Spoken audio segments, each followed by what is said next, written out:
And there they go. Let's move on. The penultimate leg of the late pick 4 at Belmont Park on Saturday, May 14th, race 10, the grade 3 Beaugay Stakes. It's a 1 1/16 mile inner turf route for 7 older fillies and mares, including 2 from Chad Brown, who's trying to win this race for the record 5th time. And he is throwing at them the number 1 Rougir, who's even money favorite, and the number 2 Lemista at 5-2. The latter horse, Rougir, the former horse, is debuting for Brown. She was last seen 7th in the Breeders' Cup filly and mare turf. But Mike, you know how this goes. It's first time Brown. It's Flavien Prat in the irons. I feel like we've seen this before. Swing! Swing! Tentpole! Pratt Daddy. Oh, jeez. Did you go back and watch the Breeders' Cup filly mare turf? Oh, she had a rough trip, boy, didn't she? It was brutal, man. I looked at the comments and I'm like, I don't remember it was that bad of a trip. I went back and watched the race. I'm like, oh, boy, that was a bad trip. Rougir could have run significantly better in that race. I'm not sure she wins it. I mean, obviously, Love's Only You ran huge that day. My sister Nat Worley got us like a really good top 3 horses, but that trip was awful. I mean, she had to check early. That is definitely true. She was in tight the whole way around the second turn, never really got her feet going until later in the race. I think Rougir is pretty easy on top here. And like Lemista, like good horse, not really as good as Rougir. I think you can kind of see it when you see that race on paper. And then when you look at the time form numbers back in Europe as well, Rougir just kind of towers over top of her.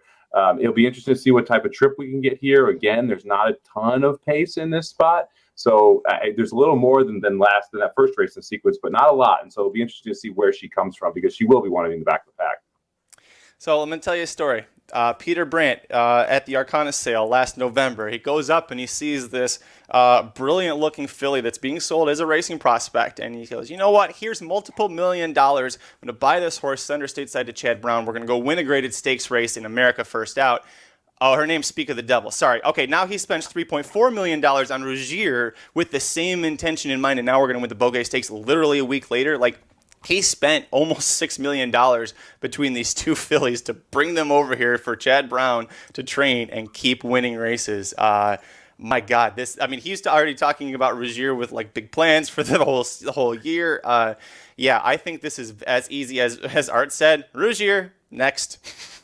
Yeah, I'm not even going to try and go multiple deep here. I will say, if you want us to go a little price hunting, I thought that the 6 and the 7 were a little interesting here in high option and our flash drive. I'm not going to use either on top. I'm probably going to try and play a super 1 over 267 for a nickel. Costs about $30, and see if we can get something home in that sense. Because you got to try. Like, in my mind, this is one of those sequences where you got to press. You got to figure out how you're going to create value in some of these races, and I like those 2 outside horses a little bit of a price to try and help add some value. The 6-horse High Opinion in 10 turf starts, 2 wins, 5 seconds.